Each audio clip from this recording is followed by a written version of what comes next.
retrouve pour parler d'une nouveauté. Il fallait absolument que je vous en parle rapidement parce que comme d'habitude, ça a été un gros coup de cœur.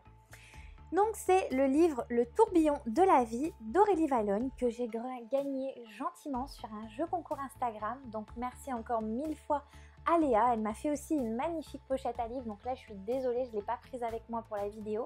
Mais n'hésitez pas à aller sur mon Instagram, j'ai partagé la photo du livre avec la pochette. En plus une Harry Potter juste magnifique, encore merci et encore plein de bisous à Léa. Donc comme d'habitude, n'oubliez pas de vous abonner à ma chaîne, de cliquer sur la petite cloche pour avoir les notifications et de me laisser un petit pouce si vous avez aimé celle-ci et pourquoi pas discuter avec moi en commentaire si vous avez des questions, des recommandations ou des idées sur de prochaines lectures.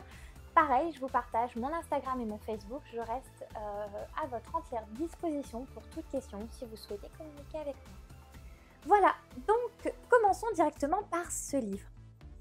Alors nous allons faire la rencontre d'Arthur. Tout va se passer au début pendant l'été. Il va avoir la garde de son petit-fils, donc Louis, qui a 8 ans. Donc sa maman le laisse pas souvent avec son grand-père, il y a quelques histoires, voilà, je ne vous en dis pas plus, je ne veux pas vous spoiler le livre. Et voilà, ils vont passer un été inoubliable, avoir de super moments, ils vont bien rire, enfin c'est vraiment une complicité incroyable entre ce grand-père et son petit-fils. Mais voilà, Arthur cache un très gros secret et il va pas pouvoir le garder indéfiniment pour lui, ça va se voir. Et donc voilà, je vous en dis pas plus, je m'arrête là donc pour le résumer. En ce qui concerne donc maintenant mon avis.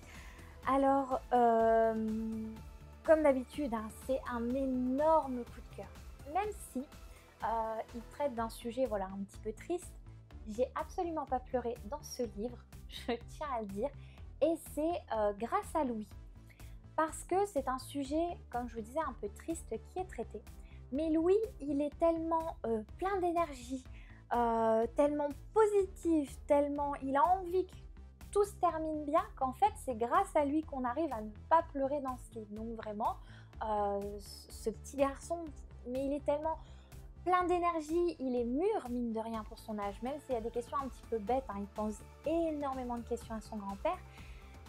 Mais voilà, ce petit garçon en fait comprend rapidement les choses, c'est un peu une éponge émotionnelle, c'est-à-dire qu'il ressent toutes les émotions. Et au final, son grand-père ne va pas pouvoir lui mentir bien longtemps. Voilà au niveau de l'histoire des personnages. Donc comme je vous disais, Louis, c'est un personnage vraiment très attachant. Dès le début, on va s'attacher à ce petit garçon. On a envie de le prendre dans ses bras, de lui faire des câlins et dire ça va aller. Parce qu'à un moment, en fait, vous allez voir à la fin du livre, il va réclamer des câlins. Il va dire « Eh oh, moi je suis là, arrêtez. Moi aussi, j'ai envie qu'on me prenne dans les bras et qu'on me soutienne parce que... » Voilà, lui aussi il traverse cette histoire et à ce moment-là on a envie de dire mais oui mais j'ai envie de te faire un petit câlin mon Louis. Donc voilà au niveau des personnages. Comme dans son roman précédent, elle va traiter de sujets réels qui ne sont pas souvent abordés dans les livres et qui sont un petit peu pas des fléaux mais voilà on n'a pas envie que ça nous arrive.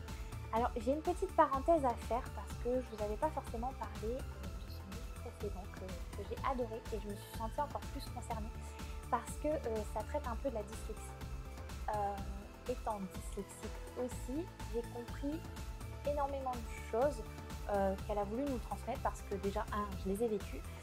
Et autre parenthèse, si vous aussi vous avez des difficultés à lire, lancez-vous dans les livres d'Aurélie Valognes. Vous n'aurez aucun souci pour les lire. Les chapitres sont courts.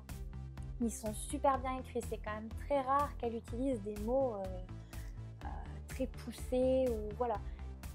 Ça reste abordable pour tout le monde et ces livres ont souvent des thématiques. Alors les premiers m'ont fait beaucoup rire. Celui qui m'a fait le plus rire quand même, c'était En voiture Simone. Alors celui-là, il m'a fait énormément rire.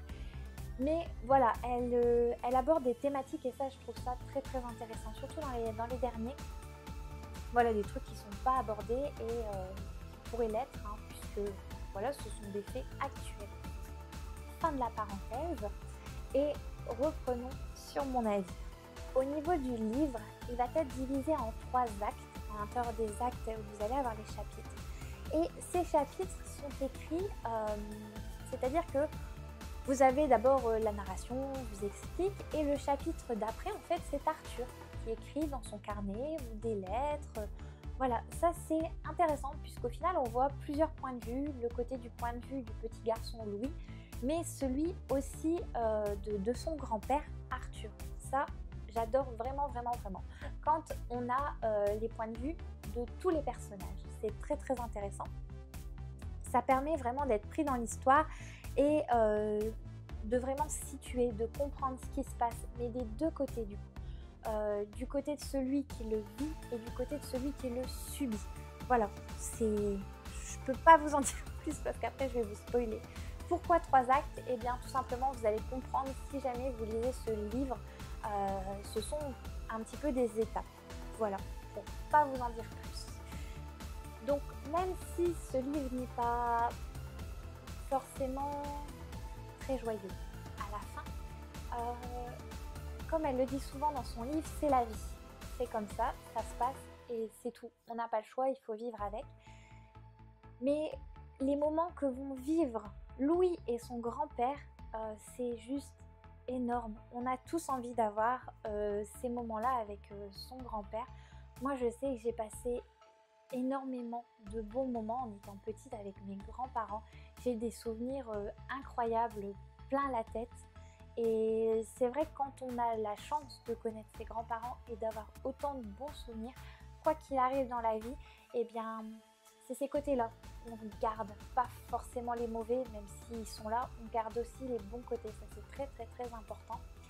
Vous pouvez le lire, y aller, c'était un régal du début à la fin. Alors, j'ai commencé quelques chapitres comme ça, entre deux, dans le bus, etc. Mais dimanche, je me suis assise dans mon canapé et je l'ai fini d'une traite. Comme tous ces livres, il faut absolument que je connaisse la fin. Je veux savoir où elle va en venir parce qu'on devine plus ou moins ce qui va se passer à la fin. On n'est pas dupe. Mais on se demande comment, qu'est-ce qui va... Voilà, on veut les détails en fait. Même si on a le gros, on veut vraiment les détails de cette fin. Voilà. J'ai oublié de vous dire, donc ça a été édité chez Fayard et le tarif est de 18,90 € et il y a 284 pages. Voilà, et même la couverture est super chouette. Ça, c'est tout donc pour mon avis. Et comme je vous ai dit, je suis fort en ce moment sur les plus petits auteurs, les auto-éditions et tout ça. Il y a 5 auteurs, ce sont que des femmes, où vraiment dès qu'elles sortent un roman, je l'achète très rapidement. 1, parce que j'ai pas envie d'être spoilée par les chroniques des autres, et 2, parce que leurs livres sont toujours incroyables. J'adore leur façon d'écrire, et c'est très simple à lire, donc tout le monde peut y aller, aucun problème. Donc dans les auteurs, hein, je vous donne le nom des 5, donc c'est pas par classement, parce que je suis incapable de les classer. Vous avez Aurélie Vallogne, Sophie Jomain, Karen Ponte, Agnès Martin-Lugan et Virginie Grimaldi. Donc ces 5 auteurs-là, dès qu'elles sortent un livre, je me précipite vraiment pour l'acheter. Même si en ce moment je suis complètement débordée par les livres, je ne sais plus où donner de la tête parce que j'essaye de privilégier les auteurs qui m'envoient directement leurs livres ou alors les maisons d'édition. Voilà. La vidéo touche à sa fin, j'espère que celle-ci vous a plu, que je vous ai donné envie de le lire parce qu'il est vraiment encore une fois incroyable celui-ci. Et encore merci beaucoup à Léa pour ce cadeau, tu vois, il est déjà lu, c'était vraiment un livre que j'avais envie. Voilà les petits chats, je vous dis à très très vite, à lundi, portez-vous bien, bisous.